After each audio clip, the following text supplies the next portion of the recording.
Welcome to Savvy Business, Life Unscripted, with your host, Christina Rivera, where our guests share their wisdom and valuable business tips, empowering our audience to expand their personal potential.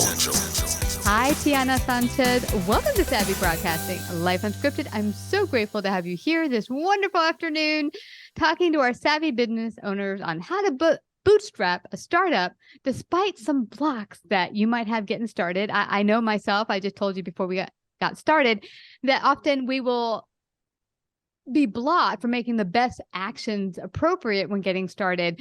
I know some of my starter friends, when they were getting started with their business, are like, what is my colors on my website? Do they look pretty? And I'm like, you know what? That's the last thing people really care about. Is it functional? Can people find you? So share with us first on those things. We're going to get into all those tidbits, but first share a little bit about your backstory with our savvy audience. Yes. So before I became an entrepreneur, I was an employee working in the financial industry. So I was like to say, I went from unemployed employee to CEO of my own company. But I started at the ripe old age of 17 years old, working in food and beverage and retail and clothing and all that wonderful stuff, and landed a job in the financial industry and had always pretty much been in a management role. And then the recession that most Gen Xers are familiar with happened in 2007 and 8, right? And financial hardships, banks were closing and everything was chaotic, and I lost my job. And I decided, and this is a pivotal moment, especially for people who think about starting a business, it usually comes on the heels of a life-altering moment. Yeah. It comes on a solution for someone, or like you have this bright idea. And so for me, my life-altering moment was I was let go. And I said, well, what do I want to do? On this hand, it was like the green pill. Was it the blue pill and the red pill in the Matrix? Yeah. On this side, I could, go work for somebody else. If I took this pill, I could start my own business. And so, like Neo, I decided to take the plunge, and I decided to start my own business. And 90 days later, I have now what is Tiana Sanchez International. That was 12 years ago, and wow. We've worked with a ton of different companies. We've been acknowledged in different programs for award-winning coaching. I have a book and a couple of books and a podcast. That's so cool. Now, I'm guessing it wasn't, because my husband always said it. He said, it drives me nuts when I see someone super successful, and I see day one, but what happened all the time in between? It just seems like they woke up one day and they were super successful, and that's not the case. There were moments, I'm sure, going up the ladder where it's a little bit back, then coming forward. So what was the pivotal moment for one that you realized, okay, coaching's the thing? And then how did you get from A to where you are today? About a year before I left the banking industry, or before I was laid off, I started really exploring other opportunities because the company I worked with was getting a little toxic.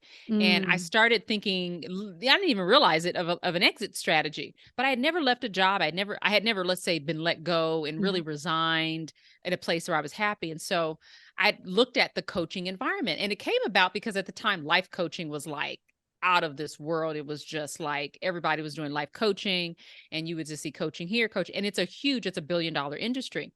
And I thought about, well, this is interesting, because it's professional development. I said, well, Tiana, what have you been doing over your entire career? 17 years old. Well, you've been managing, you've been hiring people, you've been training them, you've been essentially coaching them and working with them. And I said, oh, that feels really natural to me. So I feel like it was divine intervention, Christina, because it wasn't something that I had planned for, but little did I know a year later I would be unemployed. And so immediately that was where I went. I said 90 days later, I started a business, and it was a coaching practice. And it was essentially kind of under the umbrella of life coaching. I worked closely with people that I knew. They were like my guinea pigs, if you will, and started to kind of build that business, and went through an accelerated coaching program. And then, started working with clients. But I soon realized that it wasn't life coaching that really, put the fire under me. It was more or less, it was professional development in the realm of companies, and working specifically with managers, because I was one. So we can dive more into that. But that was how I got into doing the business. Started off primarily with coaching, and now it's expanded to more service offerings. That's awesome. And, it's interesting. I've heard so many stories throughout the years on Savvy where that's some catastrophic event happened, and someone's like, okay, now what? And it's actually at those moments, it feels like the biggest not blessing, but it turns out to be a blessing, because those are the moments that cause you to pause and say, okay, now what? How do I want to live the rest of my life? Now, also, we had talked just before the interview that you'll get started and you'll have an idea, but there'll often be things stopping you from fully bringing that to fruition or being as successful as you could be. What are some of those you've exhibited or seen with your businesses or people you work with? So I call those blockers, and it's not a word, I made up. Everybody's heard blockers, but blockers really are those things that block you from, living out your full potential, or blocking you from an idea or pursuing an idea. So oftentimes the blockers are, I don't have the experience, right? We don't have the experience. We don't have the money. We don't have the network, right? So usually those are like the top three. So usually when I think of, okay, well, let me not focus on what I don't have, because those things are absolutely correct. But oftentimes we forget what we do have. And sometimes what we do have are intangibles, and they can combat some of the things that we don't have. So for example, let's say I don't have a degree. I didn't go to school. I didn't go through, matriculate and all of that. But what I do have is still, I have, knowledge and trade skills, transferable skills that I've garnered over 2 decades of work, and that's worth something. So you learn, that's still education. It's a different kind of an education, right? Well, let's say I don't have money. I don't have finances, because that's a big one, right? Yeah. And then you go, okay, well, let me see, what do I do have? Do I have the ability to generate income based on the knowledge that I have? Or do I know people who be willing to make an investment in me? Or do I have the ability to go get a loan if I don't have money? Or, you get really creative on figuring out ways. And sometimes what our blockers are our own self. I don't have the confidence, no one's going to want to buy from me. I've never started a business before. I've never done these things. And so that becomes, doubt becomes a blocker. Yeah. And so you have to, again, think of what can combat that. Well, I may not, I may be doubtful in this particular area, but again, I have maybe people that I know that can, give me some feedback, or who can act as a resource, or, someone I can lean on. And so the blockers oftentimes are narratives. They're things that we're making up, or they may be real things like money and so forth. But there's other things that we can consider that can help us to at least pursue the idea. If nothing else, it's not going to hurt anything to pursue the idea. You got to test it, but you can pursue it. I love that you say that, because I recall one of the first lessons I got. I hired someone when I first got started who had been in my industry for many years and had created a very successful AR collections firm and multi-millions. And then we became Twitter friends, and I said, could I pick your brain? She's like, sure, here's my cost, per hour. I'm like, yeah, I'm not free. So, but we met and it was a great investment. But what I found amazing about her story, she said, I had 2 kids. I was like you, had been laid off. But what she did have, even though she didn't have any clients, is she had gumption. She went to a number of chamber of hall, met with business owners and said, here's what I can do for you. What accounts do you have that you've already written off that you see that you can't collect on? Boom. I'll take those free of charge. You don't have to pay me anything. If I can collect on them, you give me 10%. Now they've already, figured out or decided that we can't collect on them. We've tried. If I do something for you, then you pay me 10% commission. That's it. That's how she got her first couple of clients that then were with her for years and years and years. And so, she might have not had clients. Like you said, clients are a big issue. Money is a big issue. Well, her getting out there with her skills that she had garnered over many years, she was able to use that as leverage. Great example. Love it. Yeah. There's a coffee cup that I actually have. It says, going back to when she charged you, it says, if you want to pick my brain, pick a payment plan. And it actually had, I can't take the credit. It's a phenomenal woman on LinkedIn who I follow. And I was like, oh my God, I have to have that cup. And I bought it. What's so interesting? I had the same thing happen many years later when people wanted to pick my brain about podcasting and how do I get my own podcast going and speaking. And I said, okay, here's my rate. And one of them, put down, in fact, I've had several of those type of sessions, but one guy said, I don't think I got enough value. I'm like, okay, fine. My time is already my time. So it's up to you what you do with the information I gave you. That's right. But, it's interesting. And I had the same kind of, when she said that to me, because I thought we were Twitter friends. You're not going to help me. But you know what? Her time, I sat back and realized it's like when I'm in a job and I'm sitting there getting paid for hours, you expect to be paid for your time. So why would it be any different for someone who's giving up their valued skills that they took years to garner, and you're requesting that information? Bingo.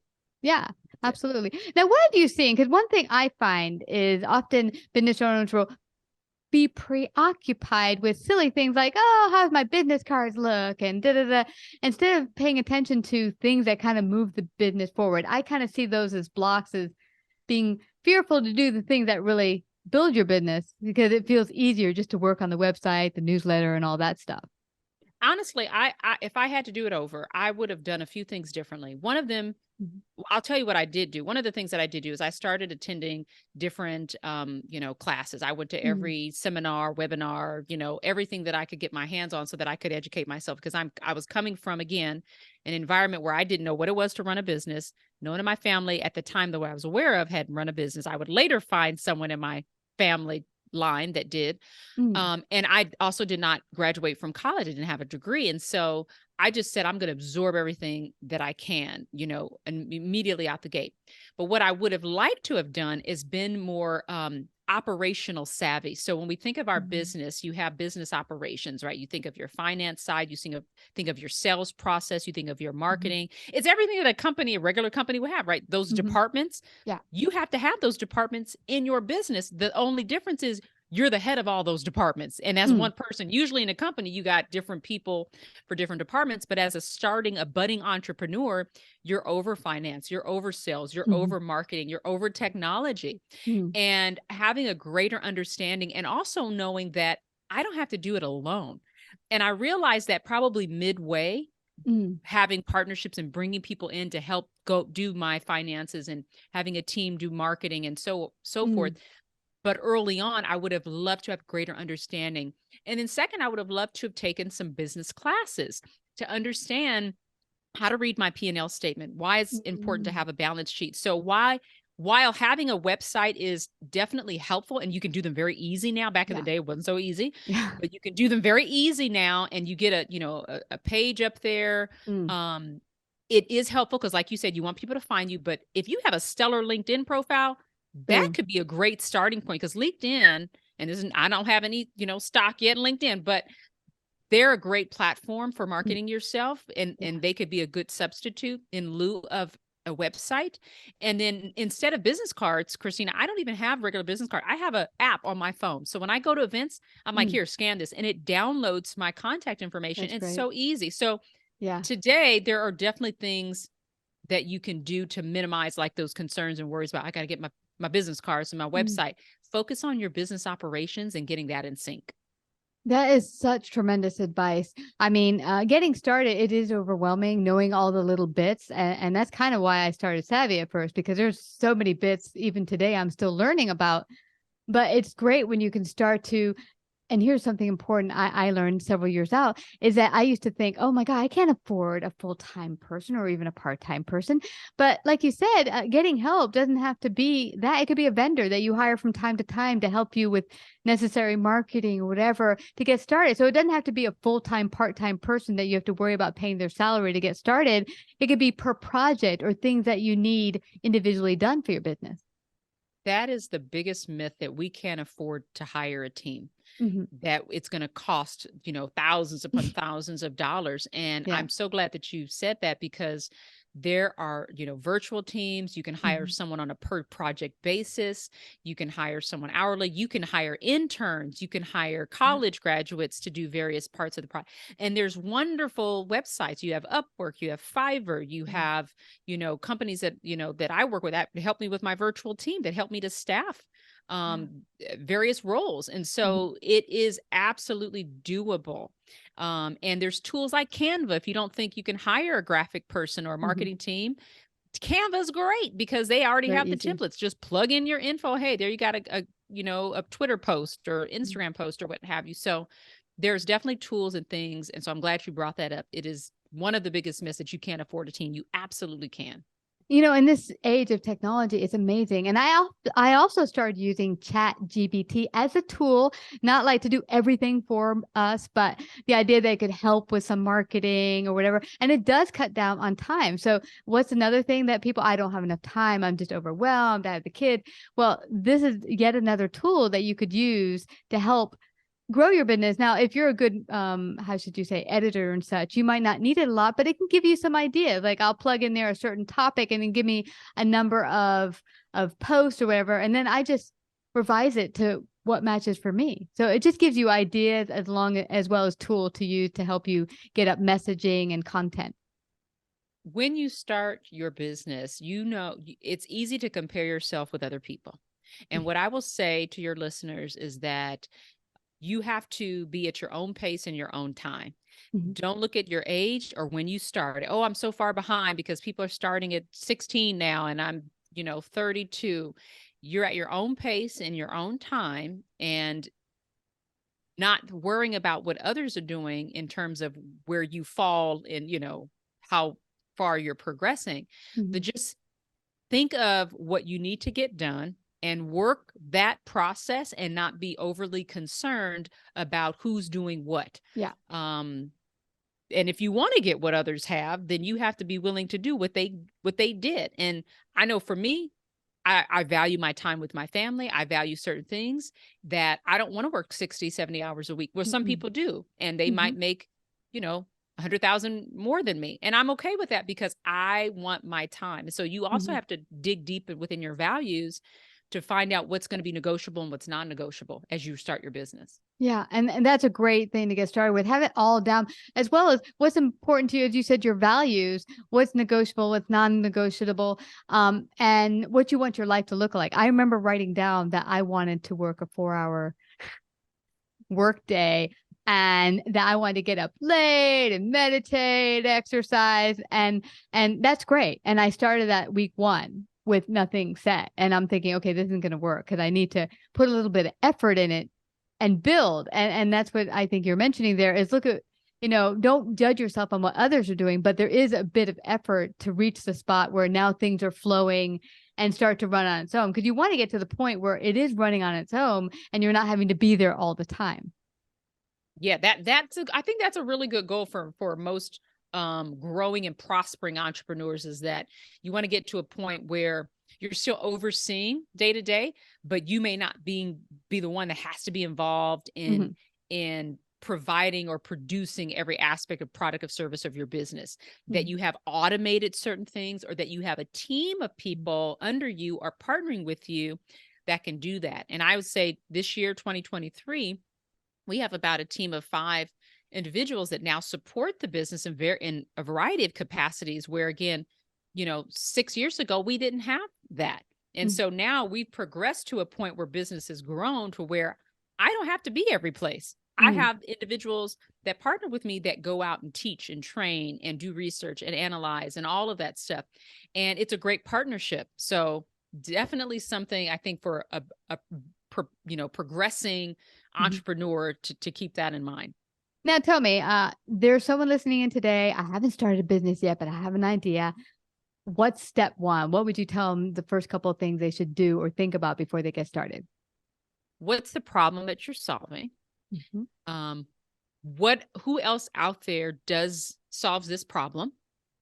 And does it either like you or different than you or how you might consider doing it? So you're already identifying if there's a need and you're identifying your competition, like right off the bat, right? So if you're thinking about something, number 1, what's the problem that you're trying to solve? And number 2, research, is someone else already meeting this need? And if they are, how are they doing it? And how could I be doing it differently or doing it better? So that's a great place to start. And then the third thing that you would want to do is test your idea, right? So if you have an idea to, I can't think of anything off the top of my head, but whatever that idea is, test it. I need to conduct some market research. I need to try it on some people. I need to, ask some folks and, things like that to see if there is a need for this, to see if people will be interested in what I have to offer. So if you have an idea, the good news is it usually stems from something personal with you. Like I said, mine came on the heels of catastrophic event, me being laid off. But I also had experience in this. A lot of ideas come from something that we're very connected to, we're very passionate about. Maybe it's an illness that you struggle with, and you have an idea to help with some supplements to help strengthen the body. Maybe you came from a poor community that didn't have clean water, and so now you have an idea how to turn dirty water into clean water in certain. I mean, the ideas are endless. So those would be the three things that I would encourage someone who has an idea and not sure where to start. Yeah. And I like that, because one thing I notice about a lot of businesses, whether big, small, medium, is the loss of customer service. And whether you're a digital business or not, that real keeping connection with your customer and showing good quality customer care, that they matter, is often lost on a lot of businesses I deal with. So if you can even bring that to the table, let's say, okay, I do just what XYZ does over here, but I can lend myself to add that quality customer care and attention that maybe the others aren't. Oh yeah. Agreed. Yeah. We can talk about customer service all day long. Yeah. Well, this has been awesome, Tiana. I loved having you out here today, sharing your great wisdom. Where can everyone find out more about you? Check out your website, your books. How can they do that? Very easy. Go to tianasanchez.com. That's one N, Tiana, Sanchez with a Z at the end.com. And they can find out everything they need to know. Look at books, resources, all of that yummy goodness. You talk just like me, girl. Tiana, thank you again for coming to Savvy Broadcasting and sharing your great wisdom today on Savvy Broadcasting. Thank you for having me. You betcha. Like, subscribe, and share this episode. To listen to more savvy episodes and savvy biz tips, go to www.lifeunscriptedradio.com. To find out about our paid sponsorship opportunities or how to become a guest, email Christina at lifeunscriptedradio.com.